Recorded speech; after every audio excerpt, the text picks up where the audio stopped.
तो एपिसोड की शुरुआत में हमें डुअल दिखाया जाता है, जिसको उसके साथियों का कॉल आता है और वो लोग बताते हैं कि उन्हें लूफ़ी की शिप मिल गई है। जिसके बाद डुअल बोलता है कि हम लोग उस शिप को बचाएंगे, और जिसके बाद वो वहाँ से जाने लगता है।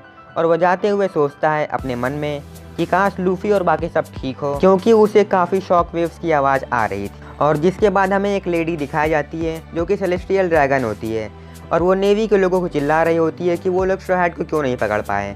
और वो बोलती है कि उस स्ट्रॉ हैट ने ना ही मेरे पापा को, उसके साथ साथ मेरे भाई को ही नहीं मारा, बल्कि उसने मेरे सारे स्लेव्स को भी छुड़ा दिया, और जब भी वो मेरे हाथ में आएगा मैं उसे बिल्कुल भी नहीं छोड़ूंगी। और वो उन सभी नेवियों को बहुत ज़्यादा चिल्ला रही होती है क्योंकि उनके हाथ से लूफ़ी निकल चुका होता है। और जिसके बाद हमें डुअल और उसके साथी दिखाए जाते हैं जो कि लूफ़ी के शिप के ऊपर होते हैं, और वो लोग बात कर रहे होते हैं कि लूफ़ी अभी तक क्यों नहीं आया है। और वो लोग बोलते हैं कि जब तक लूफ़ी नहीं आता है तब तक हम लोग उसकी शिप को प्रोटेक्शन देंगे, और हम लोग नहीं चाहते हैं कि कोई आरा गरा आए और वो उनकी शिप को लेके जाए। और जिसके बाद हमें दिखाया जाता है कैमी को, जो कि लूफ़ी और बाकी सब की काफ़ी चिंता कर रही होती है, लेकिन हाची और बाकी सब लोग उसको समझा रहे होते हैं कि तुम लोग उनकी चिंता मत करो। और वो लोग बोल रहे होते हैं कि तुम्हें तो पता ही है कि लूफ़ी कितना स्ट्रॉन्ग है। लेकिन तभी शाकुया को बोलती है कि अभी उनकी फ़ाइट एक एडमायरल से हो रही है जो कि उनके पूरे ग्रुप से बहुत ही ज़्यादा स्ट्रॉन्ग है, और मुझे नहीं लगता कि वो लोग अभी बच पाएंगे। और तुम्हें तो पता ही है कि धीरे धीरे समय की लहरें भी बदल रही हैं। और जिसके बाद हमें दिखाया जाता है लूफ़ी को, जो कि हवा में उड़ रहा होता है, और वो अपने सारे दोस्तों का नाम याद कर रहा होता है, जैसे लूफ़ी, सांजी, ज़ोरो, सभी लोगों का नाम याद कर रहा होता है। और वो बोल रहा होता है कि वो भालू के जैसे दिखने वाला वार्लॉर्ड, उसे तो मैं नहीं छोड़ूंगा। और जिसके बाद वो याद करता है सेंटोमारू की बातें, जिसमें उसने कहा होता है कि जो कुमा है वो अपने पंजों से किसी को भी 3 दिन और 3 रातों के लिए आसमान में उड़ा सकता है। और जिसके बाद लूफ़ी सोचता है कि इसका मतलब मेरे सारे दोस्त गायब नहीं हुए हैं, बल्कि वो भी मेरी तरह कहीं पे ना कहीं उड़ रहे होंगे। और जिसके बाद वो बोलता है कि अगर मैं ऐसे ही उड़ता रहा और मैं पानी में गिर गया तो मैं तो मर जाऊँगा। और जिसके बाद लूफ़ी को नींद आने लगती है, और वो बोलता है कि मुझे भूख भी लगने लगी है। और जिसके बाद लूफ़ी वहीं पे सो जाता है उड़ते उड़ते। और जिसके बाद काफ़ी देर हो जाती है और रात भी हो जाती है, लेकिन लूफ़ी अभी भी उड़ रहा होता है। और जिसके बाद लूफ़ी उड़ते उड़ते एक आइलैंड के ऊपर लैंड करता है, और वहाँ पे लैंड करने के बाद लूफ़ी उठता है और वो बोलता है कि मैं तो बच गया। और वो सोचता है कि जैसे मैं बचा हूँ वैसे मेरे दोस्त भी बचे होंगे।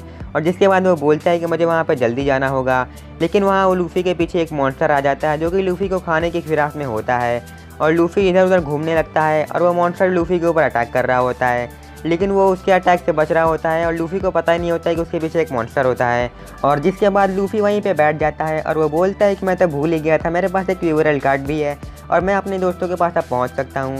और जिसके बाद वो उस कार्ड को अपने हाथों के ऊपर रखता है, और वो कार्ड जो है वो आगे की तरफ मूव करता है। जिसके बाद लूफ़ी बोलता है कि मेरे दोस्त लोग आगे हैं, और वो आगे की तरफ भागने लगता है, लेकिन वो मॉन्स्टर लूफ़ी का पीछा कर रहा होता है।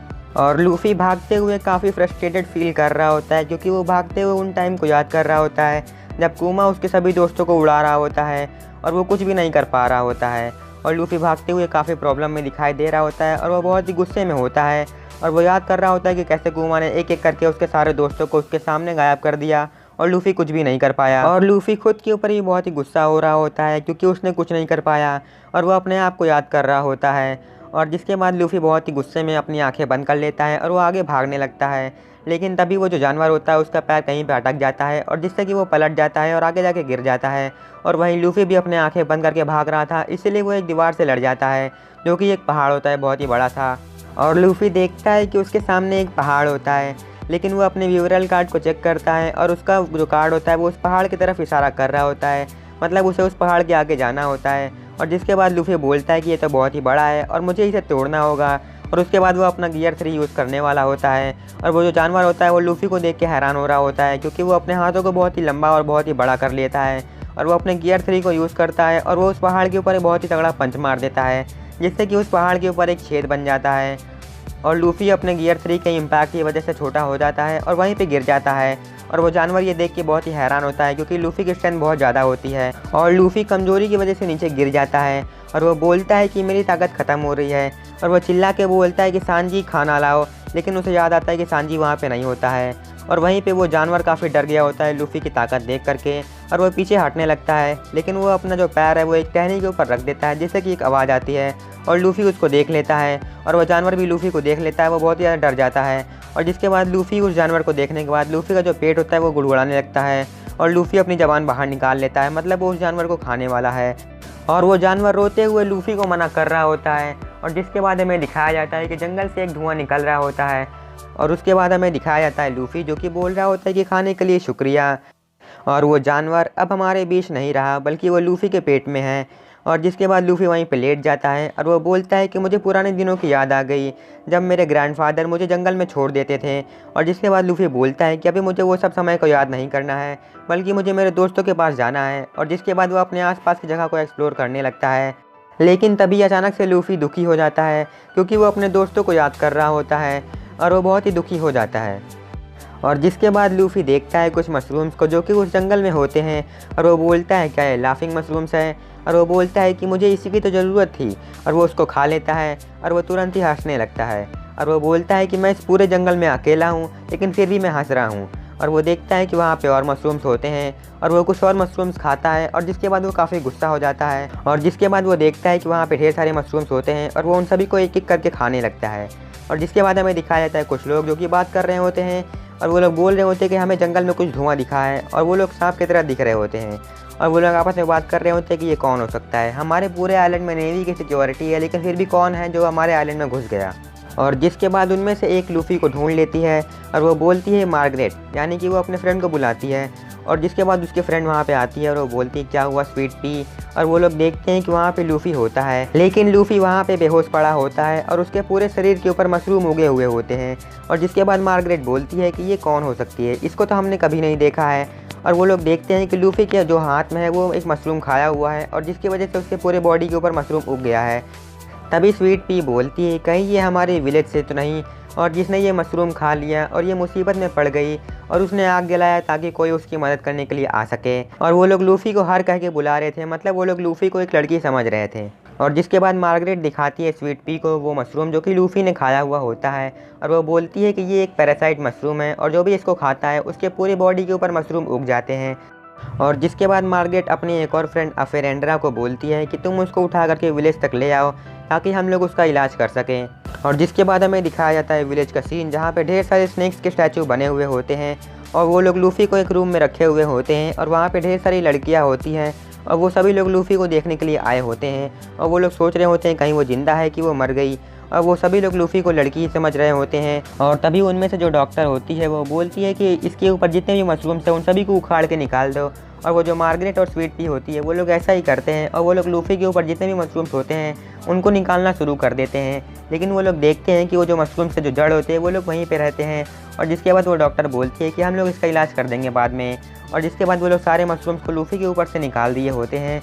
और जिसके बाद वो जो डॉक्टर होती है वो एक माचिस की तीली लेती है और उसमें आग लगाती है। और जिसके बाद वो उस तीली को लूफ़ी के ऊपर छुपा देती है जिससे कि लूफ़ी के ऊपर आग लग जाती है और आग की वजह से लूफ़ी को होश आ जाता है और वो तड़पने लगता है। और जिसके बाद वो डॉक्टर बोलती है कि ऐसा करना ज़रूरी था वरना वो मशरूम दोबारा से उग जाते हैं। और जिसके बाद लूफ़ी आग की वजह से दोबारा से बेहोश हो जाता है और वो लोग देखते हैं लूफ़ी को और वो लोग अभी भी लूफ़ी को लड़की समझ रहे होते हैं। और वो लोग लूफ़ी को देखते हैं तो उन्हें पता चलता है कि उसके ऊपर काफ़ी चोट के निशान भी होते हैं। और वो लोग बोलते हैं कि हमें पहले इसे साफ़ करना होगा और जिसके बाद मैं इसका इलाज करूँगी। और जिसके बाद वो लोग लूफ़ी को एक नदी के पास ले जाते हैं जहाँ पे मार्गरेट और स्वीट पी लूफ़ी को नहला रही होती है। और उस टाइम लूफ़ी ने कोई भी कपड़े नहीं पहने हुए होते हैं और वो लोग लूफ़ी को अच्छे से नहला रहे होते हैं। लेकिन तभी स्वीट पी देखती है कि लूफ़ी के ऊपर एक मशरूम रह गया है और वो बोलती है मार्गरेट को कि इसके पास एक मशरूम बच गया है। और मार्गरेट पूछती है कि लेकिन कहाँ पे। और स्वीट पी बताती है कि वो इसके पैरों के बीच में है। और जिसके बाद मार्गरेट वहाँ से फोम हटाती है और वो बोलती है कि हाँ तुम सही बोल रही हो लेकिन इसका शेप काफ़ी डिफरेंट लग रहा है। और स्वीट पी बोलती है हाँ लेकिन उसके साथ साथ इस मशरूम के नीचे कुछ है भी। और वो बोलती है कि अच्छा होगा कि हम लोग इस मशरूम को जल्दी निकाल दें। और लूफ़ी उस टाइम पे बेहोश होता है। और जिसके बाद स्वीट पी उस मशरूम को निकालने लगती है लेकिन वो मशरूम निकल नहीं रहा होता है। और स्वीट पी बहुत कोशिश कर रही होती है लेकिन फिर भी वो निकल नहीं रहा होता है। और जितने भी लोग होते हैं वहाँ पे वो सभी लोग सोच रहे होते हैं कि ये सब चल क्या रहा है और लूफ़ी को पता ही नहीं है कि उसके साथ क्या हो रहा है। और तभी उनमें से एक बोलती है कि यहाँ पे कोई तमाशा नहीं चल रहा है, तुम सब जाओ और अपना काम धंधा करो। लेकिन वो लोग वहाँ से नहीं जा रहे होते हैं और वो लोग देख रहे होते हैं वो पूरा क्या चल रहा है वहाँ पे। और स्वीट पी के पसीने छूट जाते हैं लेकिन फिर भी वो मशरूम नहीं निकलता है। और जिसके बाद उनमें से एक बोलती है कि लगता है कि हम सभी लोगों को तुम्हारी मदद करनी होगी। लेकिन तभी वो डॉक्टर वहाँ पे आती है और वो बोलती है कि अगर वो मशरूम नहीं निकल रहा है तो क्यों ना हम लोग उसको जला दें। और बाकी जितने लोग होते हैं वो लोग बोलते हैं कि ये तो बहुत ही अच्छा आइडिया है। और जिसके बाद वहाँ पे एक बुढ़िया आती है, वो बोलती है कि यहाँ पे चल क्या रहा है। और जिसके बाद मार्गरेट और स्वीट भी बताते हैं कि इसके ऊपर एक मशरूम है जो कि निकल नहीं रहा है और हमें समझ नहीं आ रहा है कि हम लोग उसके कैसे निकालें। तो इसीलिए हम लोगों ने उसे जलाने का फ़ैसला किया है। लेकिन वो बुढ़िया पूछती है कि वो मशरूम है कहाँ पे, और वो मार्गरेट बताती है कि वो इसके पैरों के बीच में है। जिसके बाद वो बुढ़िया उसके पैरों के बीच में ध्यान से देखती है और जिसके बाद वो बुढ़िया वहीं पे बेहोश हो जाती है। और जिसके बाद वो तुरंत होश में आती है और वो बोलती है कि ये एक आदमी है। और वो सभी लोग वहाँ पे शॉक हो जाते हैं और जितने भी लोग होते हैं वहाँ पे वो सभी लोग शॉक में हो जाते हैं, क्योंकि उन लोगों ने अपनी पूरी ज़िंदगी में एक आदमी कभी नहीं देखा है। और जिसके बाद मार्गरेट बोलती है क्या क्या एक आदमी, और वो शॉक होकर बोलती है कि मैंने तो इसे अपनी ज़िंदगी में पहली बार देखा है। और जिसके बाद नरेटर बोलता है कि हमारा लूफ़ी एक आइलैंड में पहुंच चुका है जिसका नाम है अमेज़न लिली, जहां पे सिर्फ और सिर्फ वुमेन्स रहती है। और हमारा एपिसोड यहीं पे ख़त्म हो जाता है।